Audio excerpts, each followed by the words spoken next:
Hello बच्चों, एक बार फिर मैं आलोक कुमार आप सभी का आलोक फिजिक्स क्लास में स्वागत करता हूं। बच्चों, जिस प्रकार हम लोगों ने पिछले क्लास में विद्युत धारा का चुंबकीय प्रभाव के संबंध में दो चार तथ्यों पर विचार किया था, तो चलिए आज हम लोग उसी क्लास को आगे बढ़ाएंगे और हम लोग जानने का प्रयास करेंगे कि इस अध्याय में और आगे क्या क्या मुझे जानने को मिलेगा। तो चलिए हम लोग आज क्लास को स्टार्ट करते हैं बच्चों। और पिछले क्लास में हम लोगों ने मैक्सवेल के दक्षिण हस्त नियम को पढ़ कर के क्लास को समाप्त किया था और आप लोगों ने मैक्सवेल के दक्षिण हस्त नियम को अच्छी तरह से समझा भी था बच्चों।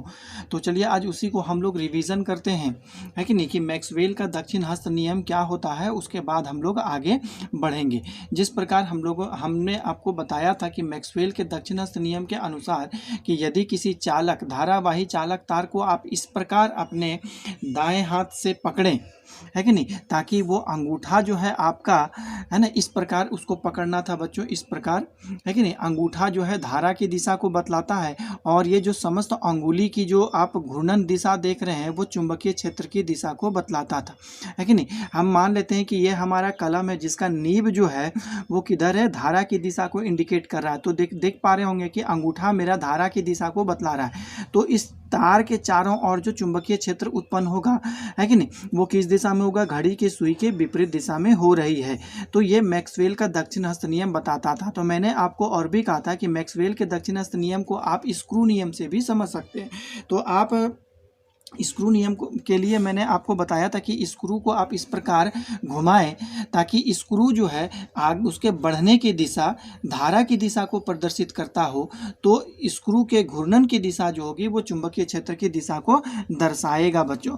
तो आप लोग दोनों प्रकार के नियमों को, है ना, मैंने बताया था, जबकि दोनों नियम एक ही चीज़ को बतला रहा है कि धारावाही चालक तार के चारों ओर चुंबकीय क्षेत्र कितना उत्पन्न होता है। तो आज हम लोग ये चीज़ देखेंगे बच्चों कि धारावाही चालक तार के कारण जो चुंबकीय क्षेत्र का परिमाण होता है वो किन किन बातों पर निर्भर करता है। तो यहाँ पर देख लीजिए, यहाँ पर हम कहते हैं कि देखिए धारावाही चालक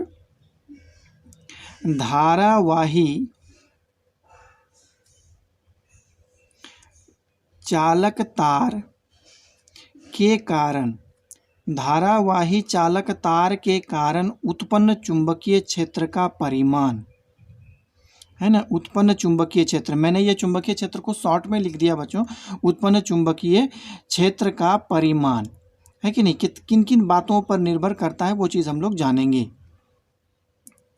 तो देखिए हम कहते हैं बच्चों कि मान लेते हैं कि ये आपका एक धारावाही चालक तार है जिसमें I परिमाण की धारा प्रवाहित हो रही है और इस चालक तार के चारों ओर जो होगा चुंबकीय क्षेत्र उत्पन्न होगा।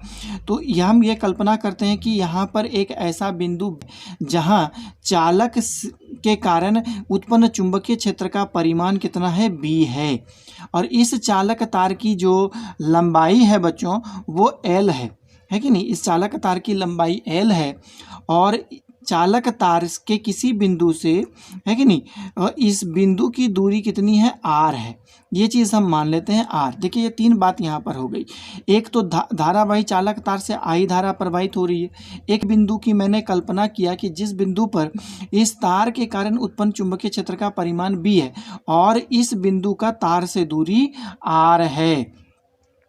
तो ये चीज़ आप लोगों को पता चल गया। तो चलिए हम लोग देखेंगे कि यहाँ पे देखिए इसके दो बातें मैं यहाँ पे लिखता हूँ। देखिए माना एक धारावाही, है ना, माना एक धारावाही चालक तार, है कि नहीं, चालक तार से होकर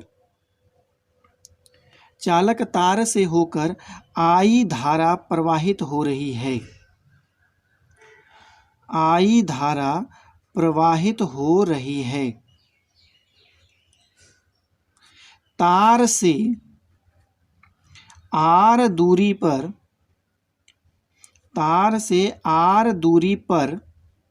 है कि नहीं, R दूरी पर P एक बिंदु है कि नहीं, R दूरी पर P एक बिंदु है जहाँ चुंबकीय क्षेत्र का परिमाण B है। तो देखिए चुंबकीय क्षेत्र बी निम्नलिखित बातों पर निर्भर करता है।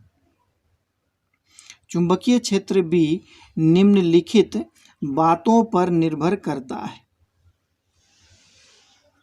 निम्नलिखित बातों पर निर्भर करता है। अब कौन कौन बात पर निर्भर करता है बच्चों, हम बारी बारी जो है यहाँ पर लिख देते हैं। देखिए सबसे पहला कि चुंबकीय क्षेत्र बी, चुंबकीय क्षेत्र बी किस पर निर्भर करता है? तार से प्रवाहित धारा पर निर्भर करता है। यह कैसा निर्भर करता है? समानुपाती संबंधित होता है ना। चुंबकीय क्षेत्र बी तार से प्रवाहित धारा, तार से प्रवाहित धारा के समानुपाती होता है। प्रवाहित धारा के समानुपाती होता है। एक तो पहला हो गया बच्चों, इसका मतलब है कि चुंबकीय क्षेत्र बी समानुपाती होगा चालक तार से प्रवाहित धारा का। दूसरा नंबर में क्या होगा कि देखिए चुंबकीय क्षेत्र बी देखिए तार से पी बिंदु की दूरी है कि नहीं, पी बिंदु की दूरी आर के व्युत्क्रमानुपाती होता है, के व्युत्क्रमानुपाती होता है, व्युत्क्रमानुपाती होती है कि नहीं। मतलब क्या हो गया कि चुंबकीय क्षेत्र बी तार से पी बिंदु की दूरी आर के व्युत्क्रमानुपाती होती है। कहने का मतलब क्या हो गया कि जैसे जैसे आप दूरी को बढ़ाएंगे, दूरी का मान बढ़ेगा पी बिंदु की, तो चुंबकीय क्षेत्र का मान घटता है, इसीलिए व्युत्क्रमानुपाती संबंधित होती है। बी व्युत्क्रमानुपाती आर हो गया, बी व्युत्क्रमानुपाती आर। तीसरा नंबर में क्या होता है?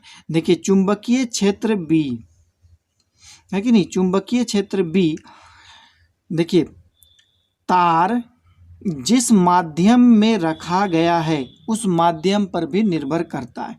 देखिए तार चुंबकीय क्षेत्र बी जिस माध्यम में रखा गया है, जिस माध्यम में रखा गया है उस माध्यम पर भी निर्भर करता है ना, उस माध्यम पर भी निर्भर करता है, उस माध्यम पर भी निर्भर करता है। तो हम लोग कह देते हैं कि एक है कि नहीं राशि है के, जो कि माध्यम को इंडिकेट कर रहा है। इसका मतलब हो गया कि बी समानुपाती होगा के का। तो ये तीन बात पर निर्भर करता है बच्चों, है कि नहीं, कि बी बिंदु पर उत्पन्न चुंबकीय क्षेत्र तीन बात पर निर्भर करता है। एक तार से प्रवाहित धारा, और एक पी बिंदु की दूरी, है कि नहीं। आप देख पा रहे हैं कि पी बिंदु की दूरी, तार से पी बिंदु की दूरी, और दूसरी बात है कि तार जिस माध्यम पे रखा हुआ है वो हवा में रखा गया है या पानी में रखा गया है या गर्म हवा में रखा गया है या भाप में रखा गया है या निर्वात में रखा गया है, इन सभी बातों पर वो के निर्भर करता है। तो चलिए हम लोग सभी नियम को मिला देते हैं, सभी को मिलाने पर, है कि नहीं, सभी को मिलाने पर, सभी को मिलाने पर। तो मिलाने पर हम लोग क्या पाते हैं कि बी समानुपाती होता है के आई और बाय आर। देखिए प्रयोग द्वारा के का जो मान होता है ना, देखिए क्या प्राप्त होता है। देखिए प्रयोग के द्वारा के इज इक्वल टू जो होता है उसको कहते हैं म्यू नॉट बाई 4 पाई, है कि नहीं। जहाँ म्यू नॉट जो है बच्चों, इसे आप अभी अच्छा से नहीं समझ पाइएगा, लेकिन मैं नाम इसको लिख देता हूँ, इसको आगे क्लास में आप लोगों को पढ़ना है। जहाँ म्यू नॉट जो होता है इसको कहते हैं माध्यम का चुंबकशीलता कहते हैं, है कि नहीं। माध्यम या माध्यम कुछ भी हो सकता है। म्यू नॉट जो होता है, म्यू नॉट ऐसे तो इसको निर्वात का कहा जाता है, निर्वात से ही हम लोग चलिए इंडिकेट कर देते हैं, है कि नहीं। निर्वात या हवा ऑब्लिक हवा, याद रखिएगा, है कि नहीं। निर्वात ऑब्लिक हवा का चुंबकशीलता कहा जाता है। अब ये क्या होता है इसको आप लोग आगे जा कर के पढ़ना है। चुंबकशीलता, इसको हम लोग चुंबकशीलता कहते हैं, है कि नहीं। परमिएबिलिटी इसको कहा जाता है, इंग्लिश में इसको परमिएबिलिटी कहा जाता है। उतनी इसके बारे में आप लोगों को जाननी नहीं है।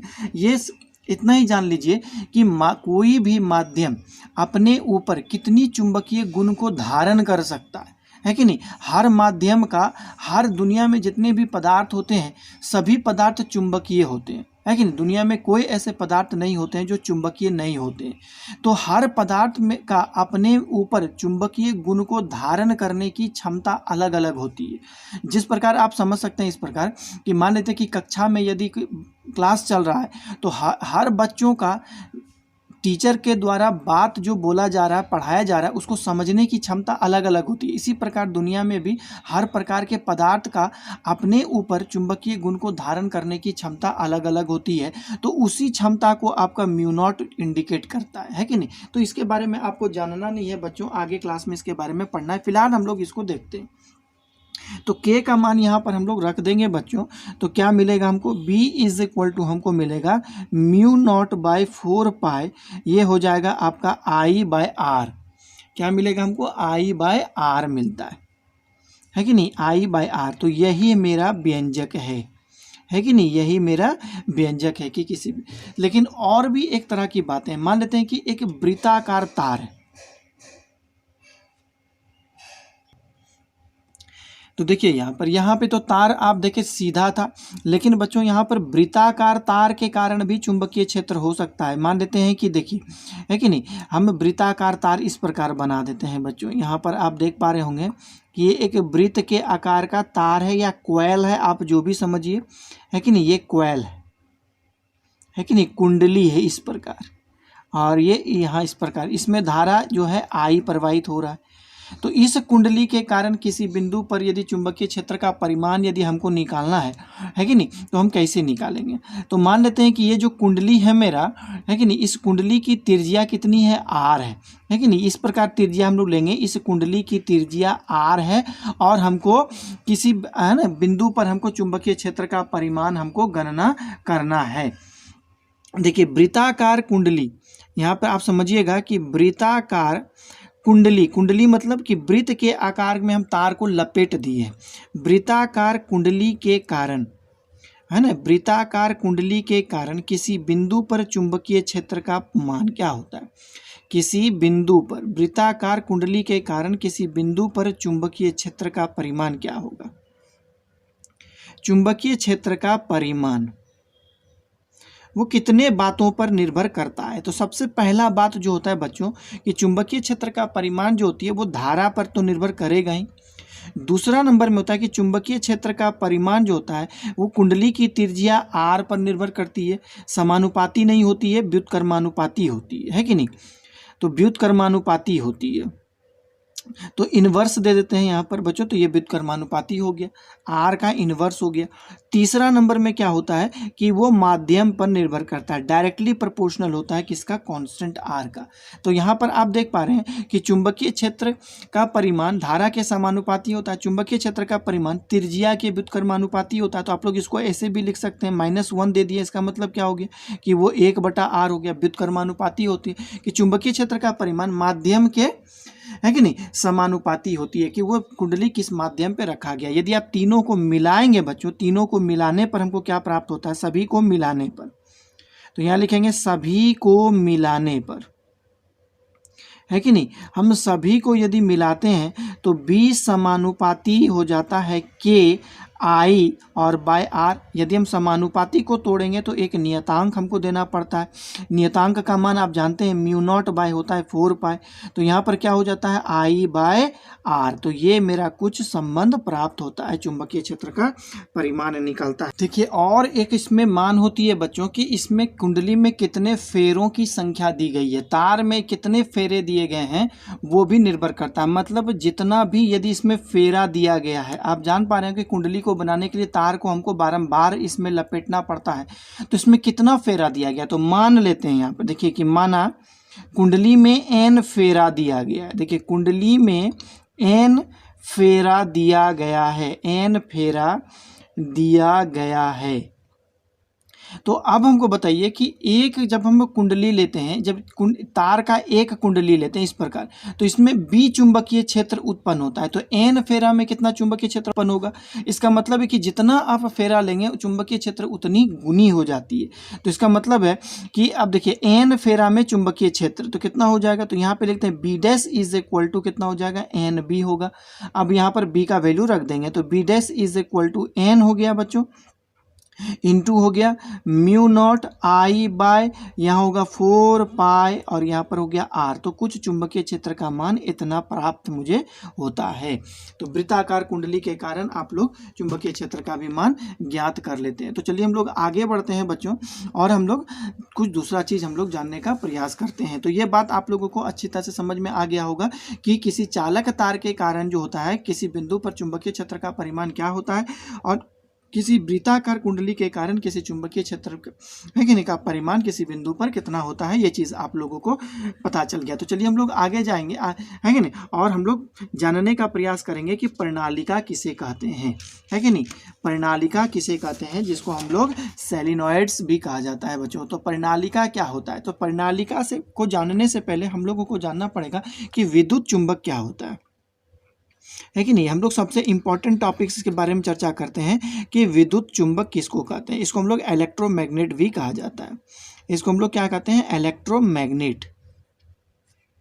अब विद्युत चुंबक क्या होता है बच्चों, देखिए विद्युत चुंबक क्या होता है, ये बहुत आसान बात है कि आप कोई नर्म लोहे का टुकड़ा ले लीजिए बच्चों, और उस नर्म लोहे के टुकड़े के ऊपर जो है कुचालक तांबा का तार, कुचालक तांबा का तार कहने का मतलब क्या होता है, इंसुलेटेड कॉपर वायर। इसको कहने का मतलब कि एक तांबा का तार है कि नहीं, और इसके ऊपर जो है प्लास्टिक का कॉटेड कर दिया जाता है, मतलब कवर चढ़ा दिया जाता है, जिसकी वजह से करंट लीक नहीं करे, मतलब करंट बाहर नहीं जा सके। इसी को हम लोग कहते हैं कुचालक तांबा का तार। तो हम लोग क्या क्या बोले कि किसी भी नर्म लोहे के टुकड़े के ऊपर, बात समझिए, किसी नर्म लोहा का टुकड़ा हम लोग ले लेते हैं, है कि नहीं, और इसके ऊपर जो है हम लोग कुचालक तांबा का तार को, है ना, अच्छी तरह से समरूप रूप से लपेटते हैं। इसके ऊपर पूरा हम लोग लपेटेंगे इस प्रकार, है कि नहीं, और लपेटते और दो सिरा इससे हम लोग बाहर निकाल देंगे, और एक सिरा से हम लोग धारा प्रवाहित करेंगे, है कि नहीं। तो क्या होगा, एक सिरा से धारा बाहर निकलेगी, तो जब इसमें धारा जब प्रवाहित होगी तो ये पूरा लोहा जो होता है वो चुंबक के भांति कार्य करेगा, ये चुंबक बन जाएगा।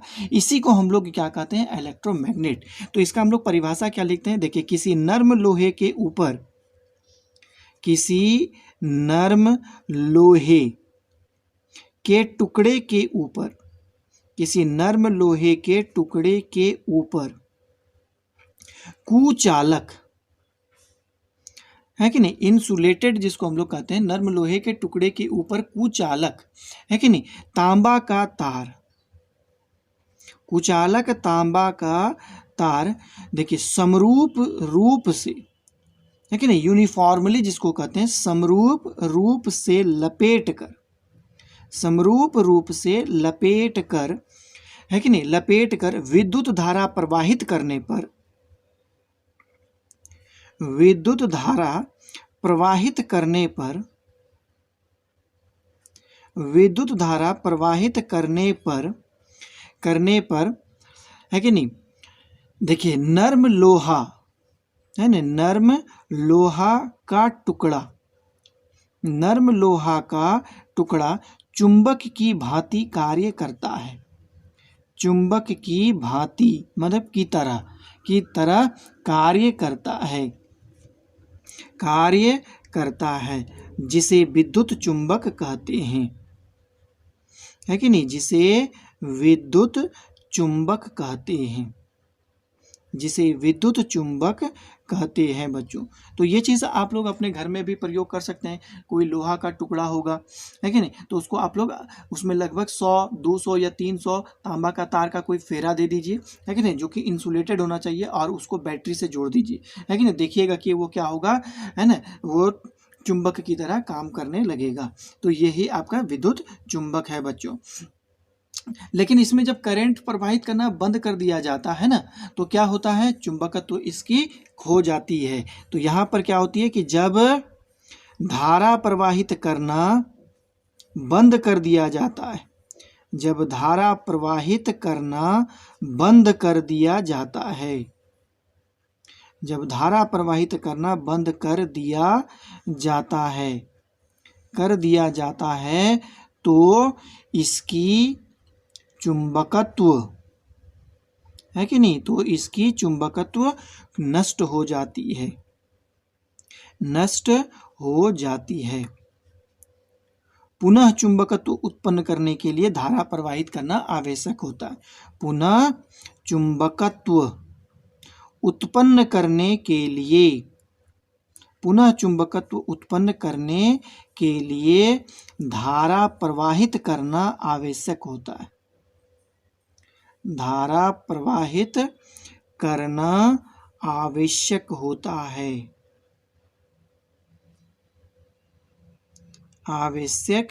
होता है बच्चों।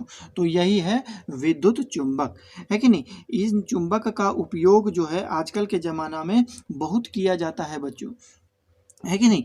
इसका एप्लीकेशन जो है बहुत तरह के विद्युत चुंबक होते हैं, जैसे ट्रांसफार्मर में भी विद्युत चुंबक का उपयोग किया जाता है बच्चों, है कि नहीं। विद्युत जो कुंडली होती है, जैसे पंखा के अंदर जो कॉइल होते हैं बच्चों, वो भी विद्युत चुंबक की तरह ही काम करते हैं। जब आप लोग इसमें धारा प्रवाहित करते हैं तो वो चुंबक की तरह बन जाता है कि नहीं। और उसके बाद जो होता है अंदर में जो है ना प्रतिकर्षण आकर्षण की क्रियाएं होती है, जिसके वजह से पंखा घूमने लगता है। उसका भी हम लोग सिद्धांत अभी देखेंगे बच्चों कुछ देर में। तो चलिए हम लोग आज जानने का प्रयास करते हैं बच्चों, परिनालिका किसको कहते हैं। तो आप लोग ये चीज़ को जाने विद्युत चुंबक क्या होता है, अब हम लोग जानेंगे परिनालिका क्या होता है। बस दोनों सेम ही चीज होता है बच्चों। पहले आप लोग इसको समझ जाइए कि परिनालिका क्या होता है। देखिए परिनालिका क्या होता है, आप एक काम करिए बच्चों कि एक प्लास्टिक का एक नली ले लीजिए। प्लास्टिक का मान लेते हैं कि ये बेलनाकार प्लास्टिक का नली है कि नहीं। ये प्लास्टिक का या गत्ता का आप ले लीजिए, ज़्यादातर अच्छा होगा गत्ता का, है कि नहीं। एक गत्ता का, है कि नहीं। एक आप क्या लीजिए, एक बेलन ले लीजिए, गत्ता का एक बेलन ले लीजिए। और तो एक गत्ता का आप लोग क्या ले लीजिए, बेलनाकार पाइप ले लीजिए बच्चों। और इस पाइप के ऊपर जो है आप लोग यूनिफॉर्मली जो है समरूप रूप से इसमें क्या करिए, तांबा का तार को अच्छी तरह से इसमें इस तरह करके लपेट दीजिए। अच्छी तरह से इसमें लपेटना है ताकि इसमें जो फेरों की संख्या है वो लगभग 300 400, आप जितना ज़्यादा अच्छा से लपेटिएगा, है कि नहीं, तो उसमें 400 लगभग फेरों की संख्या 400 500 होनी चाहिए। और इसको क्या करिए कि इस प्रकार फेरों डाल दीजिए अच्छी तरह से, और 2 तार इसमें आप बाहर निकाल दीजिए इस प्रकार, है कि नहीं। और इसको आप लोग बैटरी से जोड़ दीजिए। याद रखिएगा कि प्रत्यावर्ती विद्युत धारा के स्रोत से मुझे नहीं जोड़ना है कि नहीं। प्रत्यावर्ती धारा का स्रोत करने का मतलब हो गया कि जो घर में लाइन सप्लाई होता है बच्चों, है कि नहीं। आप ये नहीं कि इसमें 2 तार लगा करके प्लग लगा करके आप अपने बोर्ड में डाल दीजिए। मैं उसका कभी नहीं बोल रहा हूँ, है कि नहीं। इसमें जब भी मैं बोल रहा हूँ प्रयोग करने के लिए तो बैटरी का मैं प्रयोग कर रहा हूँ, बैटरी का प्रयोग कर रहा हूँ, है कि नहीं। प्रत्यावर्ती धारा के जो घर में जो लाइन सप्लाई हो रहा है बच्चों, उसमें इसको नहीं जोड़ना है कि नहीं। इसमें बैटरी से इसको जोड़ना है कि नहीं। तो इसे हम जब बैटरी से जोड़ते हैं बच्चों तो ये धारा प्रवाहित होना शुरू होता है। तो अब हम लोग क्या करेंगे कि इसके अंदर एक नर्म लोहे का टुकड़ा डाल देंगे। इस जो आप नली देख रहे थे, इस नली के अंदर एक नर्म लोहे का टुकड़ा डाल देंगे तो वह टुकड़ा क्या होगा, चुंबक बन जाएगा, चुंबक की तरह कार्य करने लगेगा। तो इसी व्यवस्था को हम लोग परिनालिका कहा जाता है। इसी को हम लोग क्या कहते हैं बच्चों, परिनालिका कहते हैं। तो परिनालिका बनाना बहुत आसान है। या तो आप प्लास्टिक का ले लीजिए, या तो फिर आप लोग क्या करिए, एक गत्ते का ले लीजिए और उसके ऊपर नर्म लोहे का टुकड़ा को आप डाल दीजिए, है ना। और समरूप रूप से उसमें कुचालक तांबा के तार को उसमें जोड़ दीजिए, लपेट दीजिए। और जब इसे बैटरी से आप जोड़िएगा और अंदर में लोहे का टुकड़ा को रख दीजिएगा, कुछ भी आप रखिएगा लोहे के सामान को, तो वो जो लोहे का सामान जो है वो चुंबक की तरह काम करेगा। आप छोटा सा नट बोल्ट आपके पास भी होगा, यदि आप उसको भी अंदर में डाल दीजिएगा तो वो भी चुंबक की तरह काम करने लगेगा बच्चों। तो ये बात आप लोग अपने घर में भी प्रैक्टिकल करके देख सकते हैं। तो चलिए मैं सबसे पहले इसका डेफिनेशन लिख देता हूँ। देखिए, किसी कुचालक, मैं डायरेक्ट यही बात लिखूंगा कि किसी कुचालक पदार्थ के ऊपर, मैं इस प्रकार लिखूंगा, है ना, क्योंकि ये गत्ता जो है कुचालक पदार्थ है। देखिए इसका डेफिनेशन आपको हर जगह अलग अलग मिलेगा। देखिए किसी कुचालक, देखिए किसी कुचालक है कि नहीं पदार्थ के ऊपर, ऐसे आप क्या बहुत जगह क्या किया जाता है कि धातु का भी जो है ना प्लेट ले लिया जाता है, धातु का प्लेट लेकर के उसको ऊपर से प्लास्टिक दे करके कुचालक बना दिया जाता है कि नहीं, बना दिया जाता है बच्चों। लेकिन आपको यहाँ पर यदि प्रणालिका बनाना है तो आपको जनरली सिंपल तरीका है, या तो प्लास्टिक का ले लीजिए या तो फिर आप गत्ते का ले लीजिए। गत्ते समझते हैं ना, हाँ। तो किसी कुचालक पदार्थ के ऊपर, किसी कुचालक पदार्थ के ऊपर समरूप रूप से, है कि नहीं, समरूप रूप से, है ना, समरूप रूप से कुचालक तांबा का तार। तो अब आप लोगों को कुचालक तांबा का तार से कोई ऐतराज़ तो नहीं है, तांबा हमेशा विद्युत धारा का सुचालक होता है।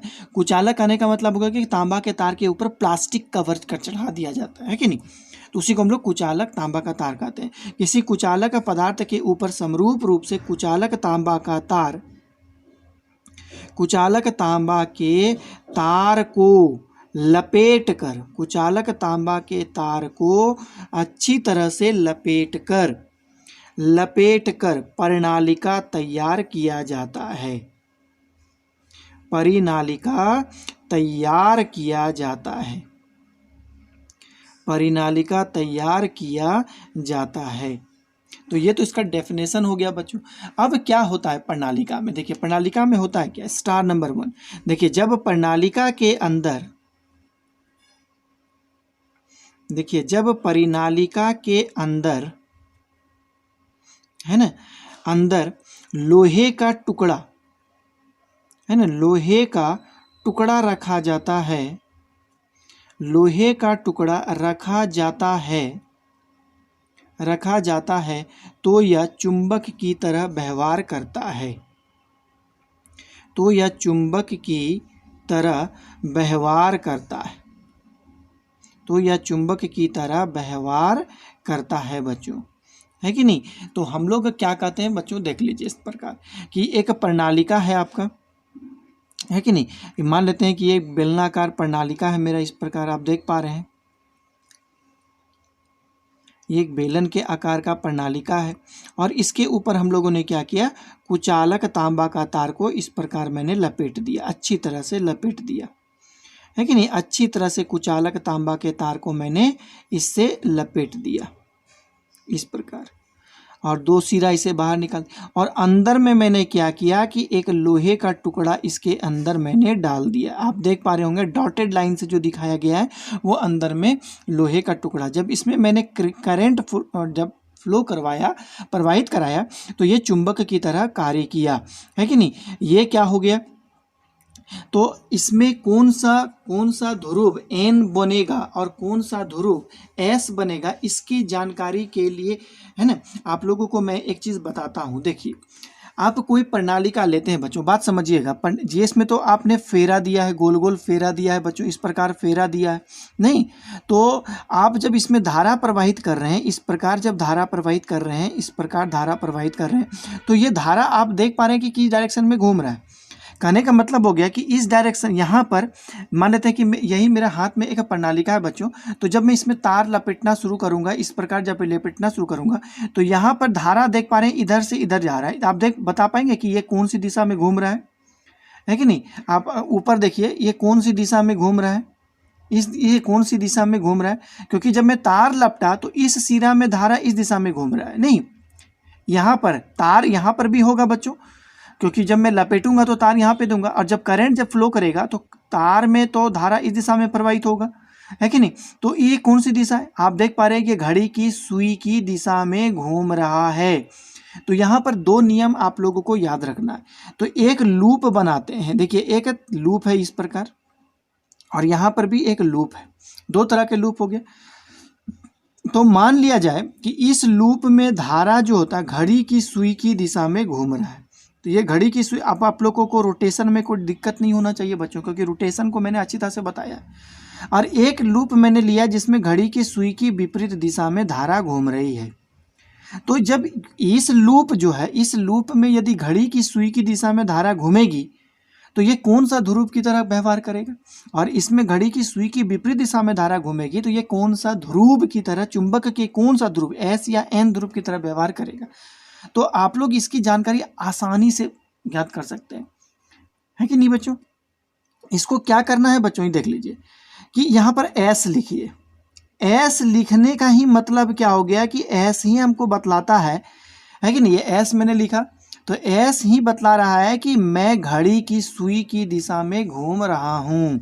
तो देखिए इसका एक सिरा देखिए नीचे की ओर है और एक सिरा देखिए आप ऊपर की ओर है। तो ये देखिए तो किस डायरेक्शन में घूम रहा है, इस डायरेक्शन में घूमते हुए इधर आ रहा है। तो ये घड़ी की सुई की दिशा में आ रहा है। और यहाँ पर एन लिखिए, इस प्रकार एन लिखिए। तो आप देख पा रहे होंगे कि इसका ये सिरा यहाँ से शुरू करते हैं, ये एक सिरा ऊपर की ओर है और एक सिरा नीचे की ओर है। तो देख पा रहे हैं कि धारा का दिशा किधर है बच्चों, है कि नहीं। इधर से ऊपर की ओर जा रहा है, इधर डायरेक्शन में नीचे की ओर जा रहा है। इसका मतलब क्या हो गया कि यदि किसी लूप में यदि धारा घड़ी की सुई की दिशा में घूम रहा हो तो वह एस ध्रुव के समान काम करता है, और यदि किसी लूप में धारा यदि घड़ी की सुई के विपरीत दिशा में घूमता है तो वह एन ध्रुव के समान काम करता है। बशर्ते यहाँ पर होना चाहिए एक लूप लीजिए, लूप मतलब होता है एक वृत्ताकार, है कि नहीं। ये चीज़ भाग होना चाहिए, तार होना चाहिए जिस पर धारा प्रवाहित किए और धारा घड़ी की सुई की दिशा में या उसके विपरीत दिशा में घूमना चाहिए। जिस प्रकार यहाँ पर आप देख पा रहे होंगे कि प्रणालिका में मैंने एक लूप तैयार किया तार का, और उसमें जब धारा प्रवाहित किया तो तार में धारा वृत्त के रूप में प्रवाहित होना शुरू हुआ। तो अब हम लोग जान लिए डायरेक्शन कि उसमें धारा किस दिशा में प्रवाहित हो रहा है। तो मैंने जाना कि घड़ी की सुई की दिशा में प्रवाहित हो रहा है। इसका मतलब है कि इस डायरेक्शन में एस ध्रुव के समान काम करेगा, और एस यदि ये ध्रुव एस बनेगा तो ये ध्रुव एन बनेगा। तो इस प्रकार जो है हम लोग किसी भी प्रणालिका में किसी भी तरह के ध्रुव को मेजर कर सकते हैं बच्चों। तो इसका मतलब ये तो आप देख पा रहे हैं कि ये क्षण चुंबक हो गया, नहीं ये एक क्षण चुंबक हो गया, क्षण के भांति काम हो गया। तो इसका मतलब क्या हो गया कि इसमें भी चुंबकीय बल रेखाएं उत्पन्न होती है कि नहीं। ये एन से निकलती है और एस में जा कर के विलीन हो जाती है। इसमें भी चुंबकीय बल रेखाएं उत्पन्न होती है। इस प्रकार चुंबकीय बल रेखाएं उत्पन्न होती है बच्चों। इस प्रकार इसमें चुंबकीय बल रेखाएं उत्पन्न होती है, आप लोग देख पा रहे हैं। और अंदर ही अंदर है ना, एस से एन की ओर प्रवाहित होती है। एन से एस बाहर की ओर हो रही है और एस से एन अंदर की ओर होती है। तो ये प्रणालिका की तरह व्यवहार करता है, जो कि आपकी किताब में भी फोटो बनाया गया होगा बच्चों। तो आप लोग प्रणालिका को अच्छी तरह से आज समझ गए होंगे। तो चलिए हम लोग इसको आगे बढ़ाते हैं बच्चों, और हम लोग अलग चीज़ को जानने का प्रयास करते हैं कि प्रणालिका है कि नहीं में और क्या क्या होता है। तो अब हम लोग जानने का प्रयास करते हैं बच्चों कि इस प्रणालिका के चारों ओर यदि चुंबकीय क्षेत्र उत्पन्न होगा तो उसकी दिशा क्या होगी, है कि नहीं। देखिए प्रणालिका के चारों ओर चुंबकीय क्षेत्र की दिशा, देखिए ये भी चीज़ हम लोगों को जानना होगा। देखिए परिनालिका के चारों ओर चुंबकीय क्षेत्र की दिशा, चुंबकीय क्षेत्र की दिशा हम लोगों को ज्ञात करनी है कि नहीं। तो यदि एक फिर फोटो हमको बनाना पड़ेगा बच्चों, प्रणालिका का एक फ़ोटो हम बनाते हैं बच्चों। यहाँ पर मान लेते हैं कि एक बेलन के आकार का इस प्रकार देख पा रहे हैं, है कि नहीं। ये बहुत ही इंटरेस्टिंग चीज़ है बच्चों। इसके साथ आप जब प्रैक्टिकल यदि करिएगा तो आपको काफ़ी मज़ेदार लगेगा ये प्रैक्टिकल करने में। इसीलिए आप लोग प्रयास करिए कि इसे अपने घर में तैयार करें और इसके साथ अनेक तरह के प्रैक्टिकल हम लोग करें। तो ये चीज़ हम लोग मान लेते हैं। चलिए अब देखिए इसमें धारा मैंने प्रवाहित किया, तो देख पा रहे हैं बच्चों कि धारा मैंने इधर से दिया और धारा इधर से निकल गया। इसका मतलब इस प्रणालिका में धारा की दिशा इधर होगी, नहीं विद्युत धारा इधर से प्रवाहित हो रहा है। प्रणालिका में इधर धारा दिया, आप इधर किया और चला गया, तो प्रणालिका में धारा की दिशा इधर होगी बच्चों। लेकिन दोनों को मैंने बैटरी से जोड़ दिया है, इस दोनों को मैंने बैटरी से जोड़ दिया। दिखा भी देता हूँ कि इसे मैंने बैटरी से एक स्विच के जरिए जो है इसको मैंने जोड़ दिया है कि नहीं। तो चुंबकीय क्षेत्र की दिशा किधर होगी, इसमें घड़ी की सुई के दिशा में चुंबकीय क्षेत्र उत्पन्न हो रहा है या उसके विपरीत दिशा में चुंबकीय क्षेत्र उत्पन्न हो रहा है। तो इसकी दिशा जानने के लिए हम लोग क्या करते हैं, इसकी दिशा जानने के लिए हम लोग मैक्सवेल के राइट हैंड थंब रूल्स का प्रयोग करेंगे बच्चों, है कि नहीं।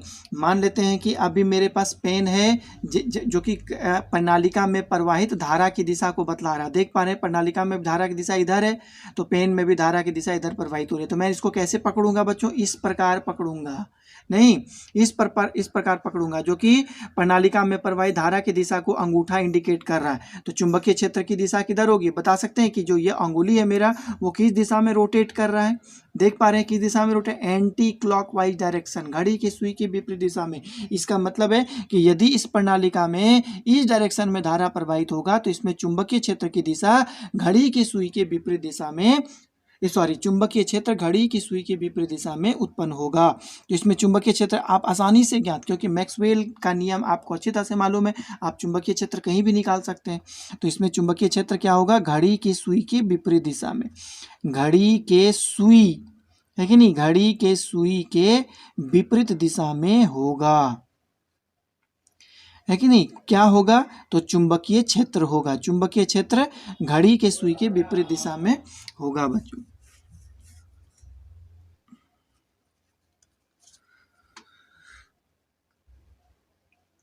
तो ये चीज़ आप लोग अच्छी तरह से जान सकते हैं। तो बहुत कुछ है यहाँ पर बच्चों, जैसे कि मान लेते हैं, देखिए इसमें और एक चीज़ जानने के लिए क्या है बच्चों, देखिए आप इस मान लेते हैं कि ये प्रणालिका है मेरा, ये इस धारा की दिशा इधर है, ये प्रणालिका है, पेन को मैंने इस प्रकार पकड़ा। तो पेन का दो डायरेक्शन है बच्चों, है कि नहीं, एक पेन का इस साइड और पेन का एक उस साइड। तो दोनों साइड चुंबकीय जो क्षेत्र की दिशा होती है जस्ट एक दूसरे के अपोजिट होती है, विपरीत होती है कि नहीं। दोनों साइड चुंबकीय क्षेत्र की दिशा आप देख पा रहे हैं, है कि नहीं। अब जैसे कि एक मिनट के लिए आपको यहाँ पर मैं बताता हूँ, मान लेते हैं कि अभी देखिए एक वृत्त का चक्रण हो रहा है, मतलब घूम रहा है, एक वृत्त घूम रहा है। तो आप देखिए कि इस साइड में ऊपर की ओर जा रहा हूँ और इस साइड में नीचे की ओर आ रहा हूँ। तो इसका मतलब है कि यदि यहाँ पर पेन है मेरा, इस प्रकार पेन है जिसमें धारा की दिशा ऊपर की ओर प्रवाहित हो रही है, तो कहने का मतलब है कि चुंबकीय क्षेत्र इस डायरेक्शन में ऊपर की ओर होगा और इस डायरेक्शन में चुंबकीय क्षेत्र नीचे की ओर होगा, नहीं। तो इसी प्रकार यहाँ पर भी होता है प्रणालिका में भी बच्चों। देखिए कि प्रणालिका यदि ये है मेरा पेन के रूप में, आप मान लीजिए कि ये प्रणालिका है, तो पेन का इस साइड अंगुली ऊपर की ओर, इसका मतलब चुंबकीय क्षेत्र ऊपर की ओर होगा, और इस साइड नीचे की ओर जा रहा है, इसका मतलब है चुंबकीय क्षेत्र नीचे की ओर होगा, है कि नहीं।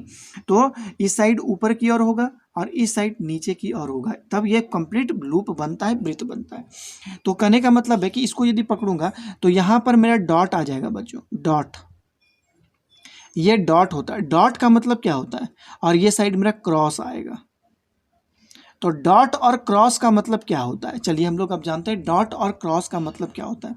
डॉट का मतलब होता है कि परपेंडिकुलर, लंबवत, कागज के तल के लंबवत ऊपर की ओर है। इसका मतलब है कि यहाँ पर चुंबकीय क्षेत्र जो होगा कागज मेरा है, तल के लंबवत ऊपर की ओर होगा, इस प्रकार ऊपर की ओर होगा, है कि नहीं। और क्रॉस का मतलब होता है कि कागज के तल के लंबवत अंदर की ओर होगा, है कि नहीं, तब ना चुंबकीय क्षेत्र बनेगा। देखिए हमारे के चुंबकीय क्षेत्र कैसा होगा, एक कागज से अंदर की ओर जाएंगे, ऊपर बाहर इधर से निकलेंगे, इस प्रकार होगा, रोटेट कर रहा है चुंबकीय क्षेत्र से।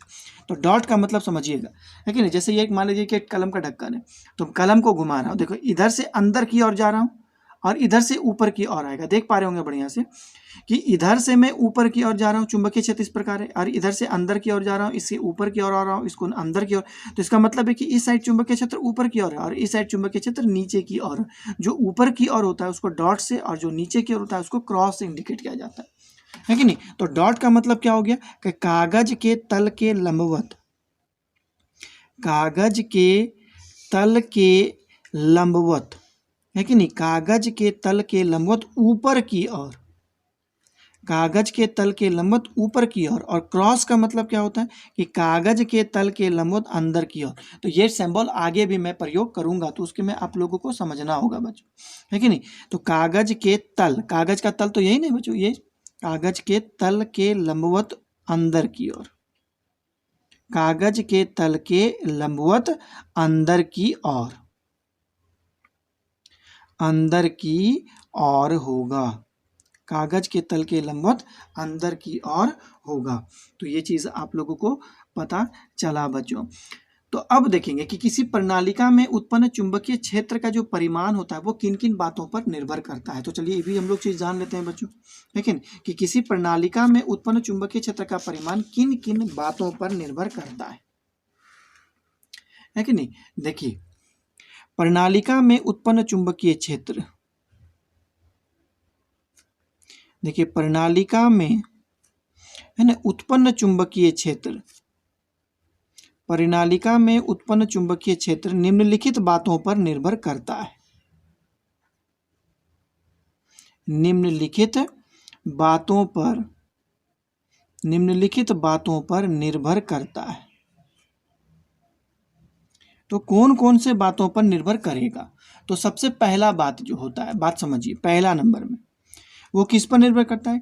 आप प्रणालिका में कितना फेरा दिए हैं वो उस पर निर्भर करता है। इसका मतलब है कि दिए गए फेरों की संख्या पर, दिए गए है कि नहीं, दिए गए फेरों की संख्या, दिए गए फेरों की संख्या पर, मतलब जितना ज़्यादा उसमें लपेटन होगा, फेरा होगा, चुंबकीय क्षेत्र उतने ज़्यादा उत्पन्न होगा। एक हो गया। दूसरा नंबर में प्रवाहित धारा का परिमाण, प्रवाहित धारा का परिमाण, मतलब उसमें जितनी ज़्यादा धारा प्रवाहित होगी चुंबकीय क्षेत्र उतना ज़्यादा उत्पन्न होगा।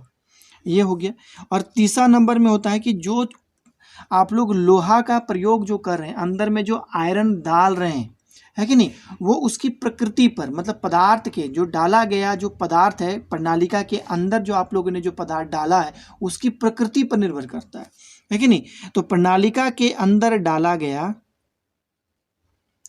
देखिए प्रणालिका के अंदर, है कि नहीं, प्रणालिका के अंदर डाला गया क्रोड, तो अंदर में जो होता है उसको हम लोग क्या कहते हैं? क्रोड कहते हैं, है कि नहीं। क्रोड की प्रकृति पर निर्भर करता है, प्रकृति पर निर्भर करता है। तो ये तीन, क्रोड मतलब समझ गए बच्चों। तो प्रणालिका के अंदर में जो बेलन के था, जो छेद था अंदर में, तो उसी के अंदर जो हम लोगों ने पदार्थ जो डाला, उस लोहा जो डाला, नर्म लोहा का टुकड़ा जो मैंने डाला, उस लोहे की प्रकृति पर निर्भर करता है कि लोहे तो भी बहुत तरह के पदार्थ होते हैं, ढलवा लोहा होता है, कच्चा लोहा होता है, ठोस लोहा होता है, तो बहुत प्रकार के लोहा होते हैं। तो किस प्रकार का आप लोगों ने लोहा का प्रयोग किया है कि नहीं। ज़्यादा अच्छा मैग्नेटिक फील्ड के लिए कच्चा है ना, नर्म लोहा, जिसको हम लोग कच्चा लोहा कहते हैं बच्चों, उसका प्रयोग किया जाता है।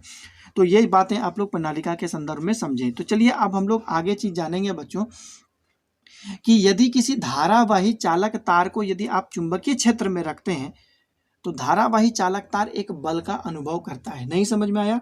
तो चलिए हम लोग आगे बढ़ते हैं और इसके बारे में हम लोग जानने का प्रयास करते हैं। देखिए अलग टॉपिक से ये कि किसी धारावाही चालक तार को चुंबकीय क्षेत्र में रखने पर उसमें लगने वाला बल के बारे में हम लोगों को समझना है। देखिए किसी धारावाही,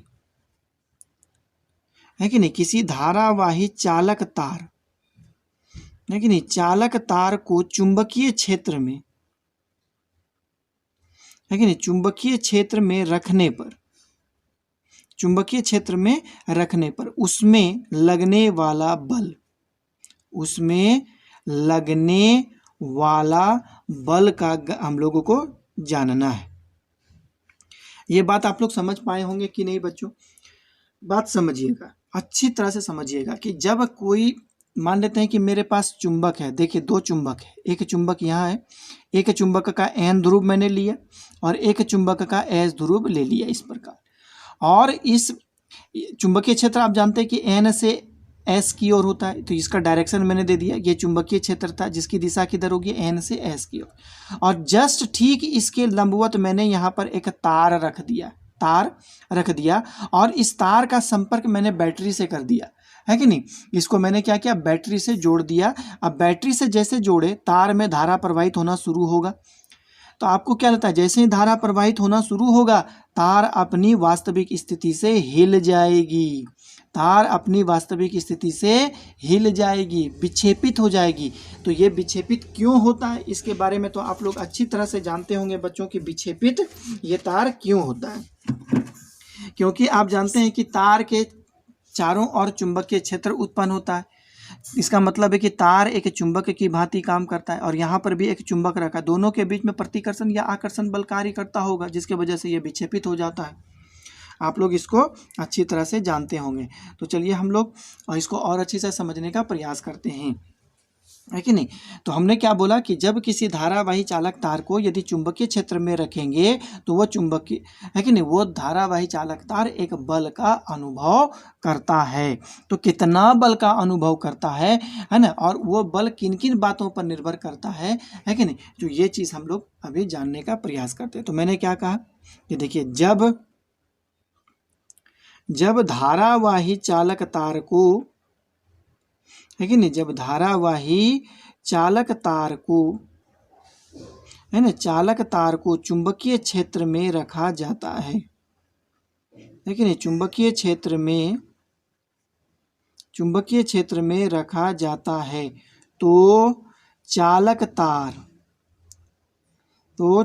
तार एक बल का अनुभव करता है, एक बल का अनुभव करता है ना, एक बल का अनुभव करता है, जिसके कारण, है ना, जिसके कारण तार अपनी वास्तविक स्थिति से, जिसके कारण तार अपनी वास्तविक स्थिति से विचलित हो जाती है, विक्षेपित हो जाती है ना, वास्तविक स्थिति से विक्षेपित हो जाती है ना, विक्षेपित हो जाती है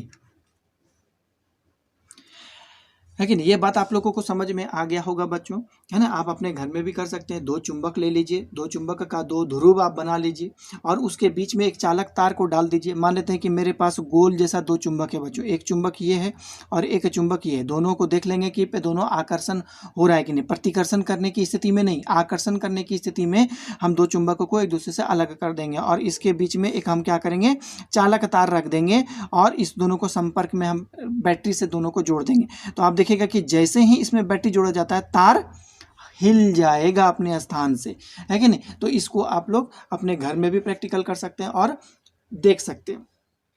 तो कितना बल का अनुभव करता है, आखिर बल किन किन बातों पर निर्भर करता है, तो हम लोग उसके बारे में जानेंगे। तो देखिए, है कि नहीं, देखिए, बल, धारावाही चालक तार पर लगने वाला बल निम्नलिखित बातों पर निर्भर करता है। अब क्या होगा देखते हैं। देखिए, धारावाही चालक तार पर, है ना, धारावाही चालक तार पर लगने वाला बल निम्नलिखित बातों पर निर्भर करता है।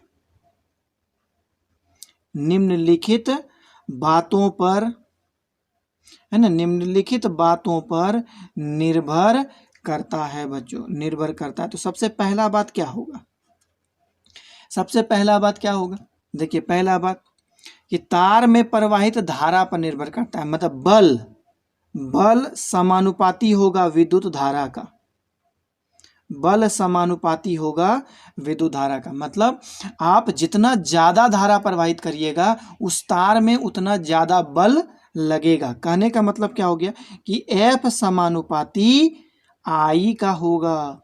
दूसरी बात हो गया कि बल समानुपाती होगा तार का लंबाई का, बल समानुपाती होगा किसका, तार का लंबाई, है कि नहीं, शॉर्ट में लिख देते हैं लंबाई। तो बल समानुपाती, मान ली तार की लंबाई L है, तो इस पर निर्भर करता है बच्चों। तीसरा नंबर में होता है कि जो चुंबक आपने आरोपित किया है उस चुंबक का कितना चुंबकीय क्षेत्र है, चुंबकीय क्षेत्र का परिमाण कितना होता है, उस पर निर्भर करता है। तो कहने का मतलब हो गया कि बल जो होगा वो समानुपाती आरोपित चुंबकीय क्षेत्र के परिमाण पर निर्भर करता है कि नहीं। जो आपने यहाँ पर दो चुंबक अप्लाई किया है, ये चुंबक कितना चुंबकीय क्षेत्र उत्पन्न कर रहा है, बी का मान कितना है, वो उस पर निर्भर करता है। तो देखिए, आरोपित चुंबकीय क्षेत्र, है ना, आरोपित चुंबकीय क्षेत्र के परिमाण पर निर्भर करता है। कहने का मतलब हो गया कि F समानुपाती होगा क्या, B। तो सभी को हम मिला देते हैं बच्चों, मिलाएंगे तीनों को मिलाने पर, देखिए, तीनों को मिलाने पर, है कि नहीं, तीनों को मिलाने पर, तो तीनों को हम मिलाएंगे तो हमको क्या प्राप्त होगा, F समानुपाती ILB। तो समानुपाती को तोड़ेंगे तो एक नियतांक देंगे, तो F is equal to K, जो माध्यम पर निर्भर करता है कि नहीं, ILB, जहाँ K एक नियतांक है कि नहीं, जहाँ K एक नियतांक है, जहाँ K एक नियतांक है जो माध्यम पर निर्भर करता है। है कि नहीं, जो माध्यम पर निर्भर करता है। बात समझिएगा बच्चों, जो माध्यम पर निर्भर करता है, इसका मतलब है कि ये तार जो है वो किस माध्यम पर रखा गया है। ये सारी व्यवस्था, ये जो व्यवस्था मैंने यहाँ पर बनाया है वो सारी व्यवस्था कहाँ पे रखा गया, निर्वात में रखा गया, हवा में रखा गया, गर्म पानी में, गर्म हवा में, है कि नहीं, कहाँ पे रखा गया है वो इस बात पर निर्भर करता है, के पर निर्भर करता है। तो उस पर लगने वाला बल का परिमाण यही होता है बच्चों। इस बात को समझिए, है कि नहीं, इस बात को आपको समझनी होगी। तो ये चीज़ होता है। और भी एक चीज़ होता है बच्चों कि यदि आप मान लेते हैं कि सिर्फ धारा प्रवाहित नहीं कर रहे हैं, है कि नहीं, मैंने आपको पहले भी क्या किया था कि मान लेते हैं कि ये चुंबकीय क्षेत्र है, जैसे यहाँ पर मैंने एक एन ध्रुव अप्लाई कर दिया, यहाँ पर एस ध्रुव अप्लाई कर दिया, एन और एस, और एक आवेश को मैंने इस क्षेत्र में, चुंबकीय क्षेत्र की दिशा इधर है कि मेरे हाथ में इलेक्ट्रॉन्स रखा हुआ है, और इस इलेक्ट्रॉन्स को मैंने क्या किया, चुंबकीय क्षेत्र में फेंका। तो इलेक्ट्रॉन्स जैसे ही गति करता है बच्चों, आप जानते हैं ये इलेक्ट्रॉन्स गति किया तो जस्ट इसके विपरीत दिशा में धारा क्रिएट करता है ना, तो इस इलेक्ट्रॉन्स पर भी बल लगेगा, है कि नहीं, ये आवेश पर भी बल लगाता है। बात समझ में आया बच्चों आप लोगों को? मैंने क्या कहा, मैंने क्या कहा कि जब चुंबकीय क्षेत्र में यदि किसी आवेश को गति कराया जाता है, आवेश यदि गति करता है, जैसे ये चुंबकीय क्षेत्र बन रहा है, इसमें एक इलेक्ट्रॉन्स को मैंने फेंका, तो यदि इलेक्ट्रॉन्स को यदि फेंका तो ये इलेक्ट्रॉन्स पर भी बल लगेगा, है कि नहीं, ये इलेक्ट्रॉन्स पर भी बल लगता है। कितना बल लगता है उसके बारे में हम लोग इसी समीकरण के अनुसार हम लोग ज्ञात कर सकते हैं, है कि नहीं। तो चलिए हम लोग जानने का प्रयास करते हैं। तो विद्युत धारा का परिभाषा हम लोग क्या जानते हैं, देखिए विद्युत धारा के परिभाषा से, देखिए विद्युत धारा के परिभाषा से, है कि नहीं, विद्युत धारा के परिभाषा से। तो विद्युत धारा का परिभाषा हम लोग जानते हैं, I is equal to Q/T हो। इसका मतलब क्या हो गया कि ये जो आवेश को विद्युत क्षेत्र में फेंका गया है कि नहीं, देखिए आवेश को,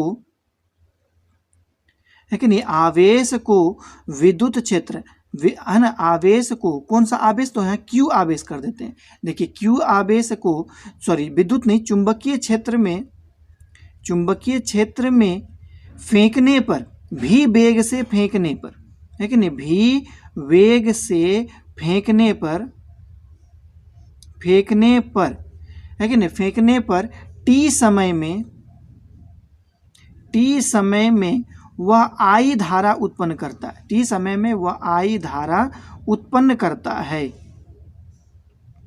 उत्पन्न करता है। तो जिसका हम लोग परिमाण लिखे हैं I is equal to Q/T लिख दी।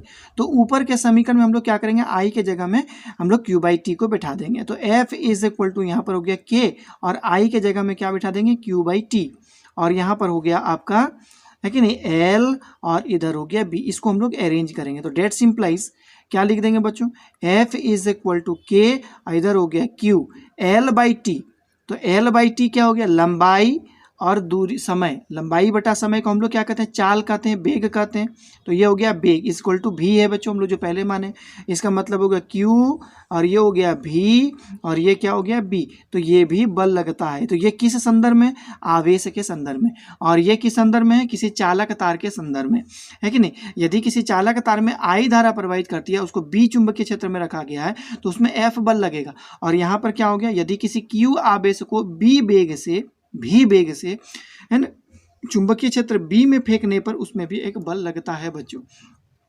तो इतनी बातें हम लोग इसमें जानते हैं। तो दो बातें आप लोग यहाँ पर समझें। मैंने क्या बोला कि चालक तार में यदि आप विद्युत धारा प्रवाहित करते हैं और उसको चुंबकीय क्षेत्र में रखते हैं तो वो एक बल का अनुभव करेगा। दूसरी बात क्या हो गया, एक ही प्रकार का बल है कि जब किसी आवेश को जब आप चुंबकीय क्षेत्र में फेंकते हैं, गति कराते हैं, तो वो भी आवेश चुंबकीय क्षेत्र में एक बल का अनुभव करेगा। कितना बल का अनुभव करेगा ये दो समीकरण से आप जान सकते हैं। तो चलिए हम लोग आगे जानने का प्रयास करते हैं कि आखिर ये, आप लोग तो एक बात बताते हैं बच्चों कि ये चुंबकीय क्षेत्र में ये चालक रखा हुआ है, इसमें विद्युत क्षेत्र के कारण इसमें बल लग रहा है, लेकिन चालक किधर विक्षेपित करेगा, दायां साइड, बायां साइड, या ऊपर जाएगा या नीचे जाएगा, किधर जाएगा, तो उसकी दिशा को भी जानने के लिए एक नियम दिया गया है बच्चों। तो उस नियम को हम लोग अच्छी तरह से समझेंगे। तो चलिए हम लोग उसको समझने का प्रयास करते हैं। देखिए, है कि नहीं, इस नियम को आज हम लोग पढ़ेंगे और उसको अच्छी तरह से समझेंगे, है कि नहीं। टाइम भी काफ़ी हो चुका है बच्चों, लेकिन इस नियम को हम लोग आज पढ़ेंगे, उसके बाद ही इस वीडियो को द एंड करेंगे। तो देखिए, कि धारावाही चालक तार या किसी विद्युत क्षेत्र में आवेश यदि गति करता है तो दोनों में लगने वाला बल की दिशा को जानने के लिए फ्लेमिंग ने वाम हस्त नियम दिया। आप लोग इस नियम के बारे में तो पढ़े होंगे बच्चों, ये नियम है कि नहीं। देख पा रहे होंगे कि मेरी तीनों उंगली जस्ट परपेंडिकुलर है, और ये मेरे ये बायां हाथ है, ये अंगूठा है, ये प्रथमा है, ये मध्यमा है बच्चों, ये तीनों जस्ट परपेंडिकुलर है कि नहीं। इसी नियम से हम लोग जानने का प्रयास करेंगे। तो चलिए हम लोग देखते हैं इसके बारे में कि देखिए समरूप चुंबकीय क्षेत्र में धारावाही है कि नहीं, धारावाही चालक तार के कारण लगने वाला है कि नहीं, क्या लिखे, समरूप चुंबकीय क्षेत्र में धारावाही चालक तार के कारण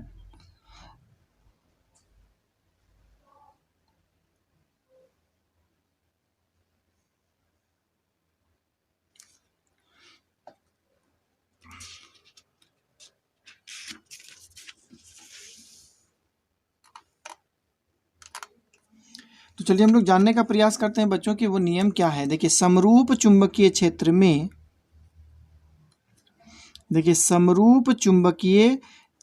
में रखे धारावाही चालक तार है ना, धारावाही चालक तार में लगने वाला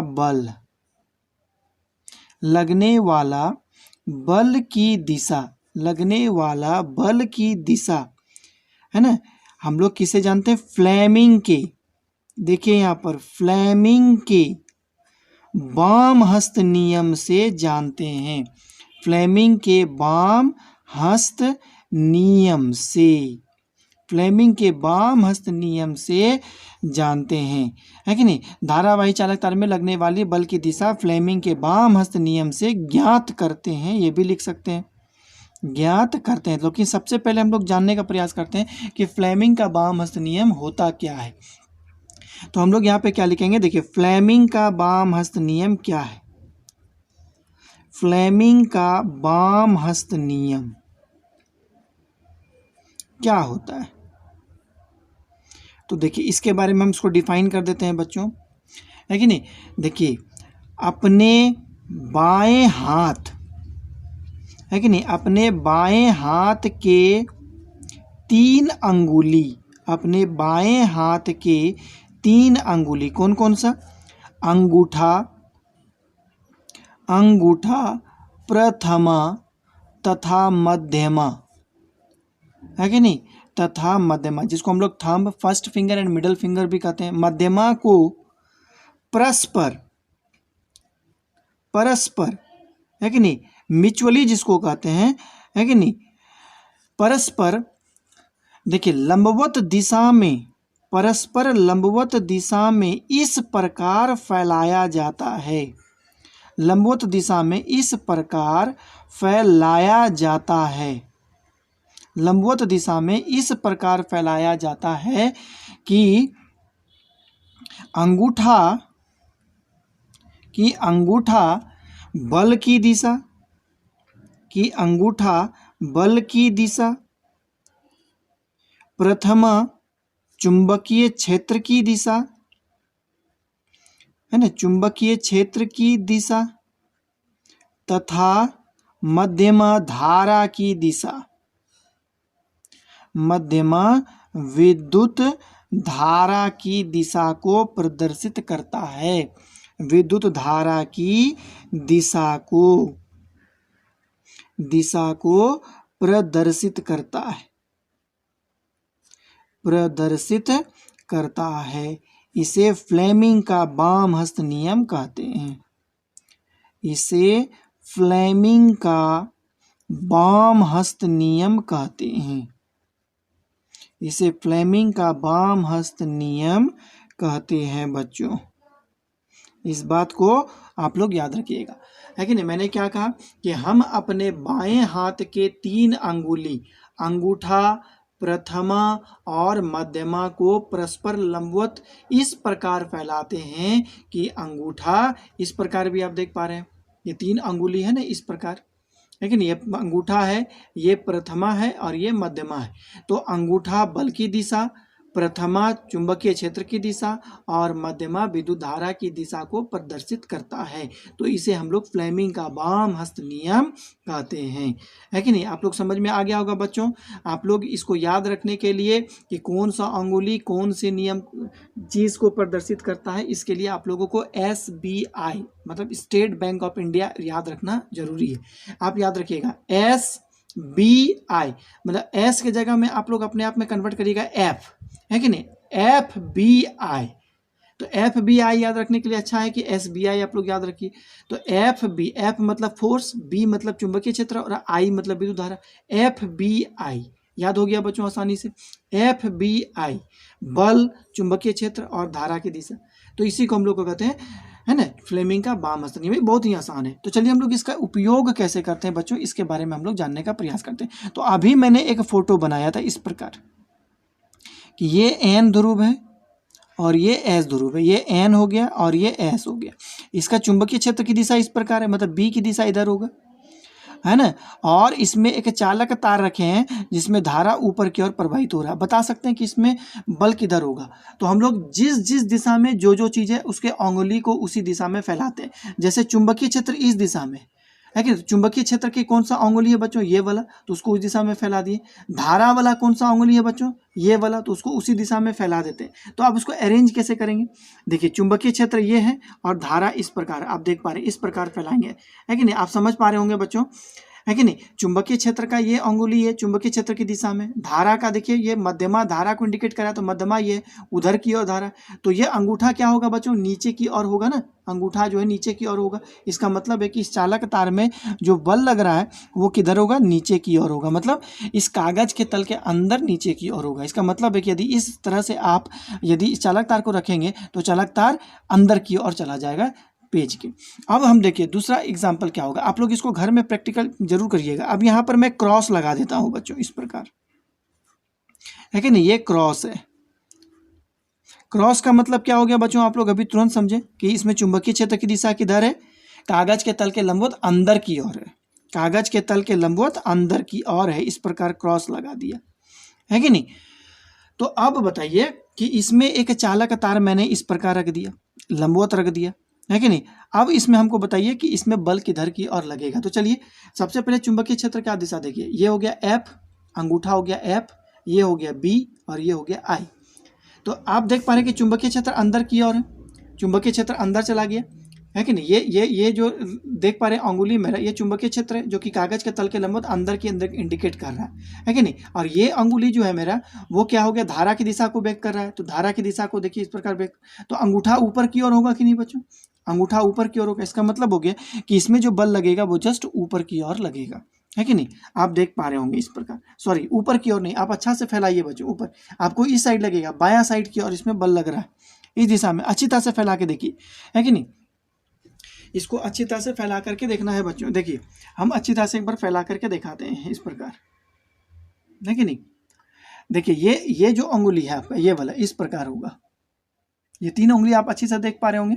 देखिए चुंबकीय क्षेत्र जो प्रथमा नीचे की ओर, है कि नहीं, ये प्रथमा है बच्चों, ये वाला प्रथमा है। ये चुंबकीय क्षेत्र कागज के तल के लंबवत अंदर की ओर वो प्रदर्शित कर रहा है। और ये जो है मेरा धारा की दिशा इधर इस साइड में, तो बल की दिशा इधर बता रहा है कि नहीं। तो ये बल इसमें इधर लगेगा। तो आप लोग अच्छी तरह से समझ पाए होंगे बच्चों फ्लेमिंग का वाम हस्त नियम क्या होता है। इसी प्रकार आप डॉट में भी आप कर सकते हैं। यदि यहाँ पर डॉट है, यदि यहाँ पर डॉट है बच्चों, इस प्रकार डॉट है, तो डॉट का मतलब आप लोग जानते हैं कि इसमें चुंबकीय क्षेत्र कागज के तल के लंबवत ऊपर की ओर होता है कि नहीं। और इसमें एक हम क्या कर देंगे, देखिए इस प्रकार रख देते हैं, है कि नहीं। तो बताइए कि इसमें बल की दिशा किधर होगी, तो वही डॉट ऊपर की ओर हो गया बच्चों, इस प्रकार, है कि नहीं, इस प्रकार होगा, इस प्रकार देखिए, इस प्रकार देख पा रहे होंगे। देखिए ये अंगुली क्या हो गया, चुंबकीय क्षेत्र को बता रहा है कि नहीं। चुंबकीय क्षेत्र मेरा ऊपर की ओर है, चुंबकीय क्षेत्र ऊपर की ओर है, क्योंकि ये एफ बी आई इसको कहते हैं, एफ बी आई, तो बी मतलब चुंबकीय क्षेत्र और डॉट का मतलब होता है चुंबकीय क्षेत्र, कागज के तल के लंबवत ऊपर की ओर है, तो ये ऊपर की ओर हो गया। धारा देखते हैं तार में उस साइड प्रवाहित हो रहा है, तो उस साइड जा रहा है धारा, और बल की दिशा इधर होगी, अंगूठा बता रहा है बल इसमें लगेगा इस साइड, तो इसका मतलब है कि ये इधर की ओर विक्षेपित होगा, है ना। तो इस प्रकार जो है मैं फ्लेमिंग का बाम हस्त नियम का आज मैं इसके बारे में ज़्यादा नहीं बता रहा हूँ बच्चों, क्योंकि आज मैं आप लोगों को सिर्फ इसमें टास्क दे रहा हूँ कि ये जो तीनों जो मैंने आप लोगों को बताया, ये 3 फिगर की आप लोग इसको अपने कॉपी में बनाइए और अपने हाथ का प्रैक्टिस करके आप लोग ये चीज़ को बताइए, क्योंकि फ्लेमिंग का बाम हस्त नियम से बल की दिशा हाथ के प्रैक्टिस से ही इसको चारों तरफ घूम सकता है। ये हाथ देख पा रहे हैं, जिधर भी बल होगा हम उधर अंगुली को फैला सकते हैं, तो आप चारों तरफ अपने हाथ को घुमाइए और है कि नहीं जानने का प्रयास करिए कि आखिर चुंबकीय क्षेत्र है ना में रखे किसी धारावाही चालक तार पर बल की दिशा किधर होती है। इसे मुझे अच्छी तरह से आप लोग करके कमेंट बॉक्स में बताइए कि आप लोग ये चीज़ को सीखें या नहीं सीखें। ये चीज़ सीखना जरूरी है बच्चों। इसमें आप लोगों को दो डायरेक्शन आप लोग हो सकता है, एक तो इधर होगा, है कि नहीं, इसमें भी आप लोग एक इसमें देखें चुंबकीय क्षेत्र अंदर की ओर होगा, एक ऊपर दिखाइएगा, एक इधर से धार प्रवाहित हो रहा है, एक इधर से हो रहा है और एक नीचे से। आप चारों को करके देखिएगा, इसमें भी चारों करके देखिएगा।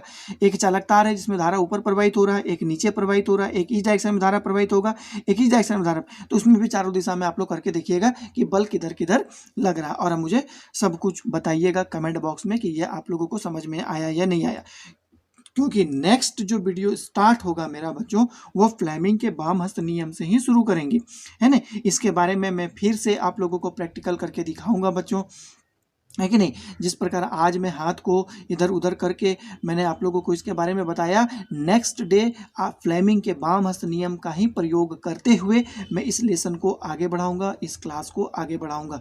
ठीक है बच्चों, तो आज मेरे पास टाइम बहुत ज़्यादा हो गया है, इस वीडियो को मैं ज़्यादा लंबा नहीं खींचना चाहता हूँ। इसके बारे में यदि आपको आगे पढ़ना है तो आप लोग नेक्स्ट क्लास के वीडियो को ज़रूर से ज़रूर देखेंगे, है ना। ठीक है बच्चों, तो मैं बस इतना ही कहना चाहता हूं बच्चों कि जो आज जो नए बच्चे हैं जो हमारे इस वीडियो को देख रहे हैं, सबसे पहले वो मेरे पहले के जितने भी सारे वीडियो हैं जो चुंबकीय है कि नहीं, विद्युत धारा के चुंबकीय प्रभाव से रिलेटेड है, जाके उसको देखें, उसे लाइक करें, है कि नहीं। उसके बाद यदि वो इस टॉपिक्स में आते हैं तो उसे ज़्यादा समझ में आएगा। तो ठीक है बच्चों, आज मैं इतना ही कहा करके वीडियो को समाप्त करना चाहूँगा।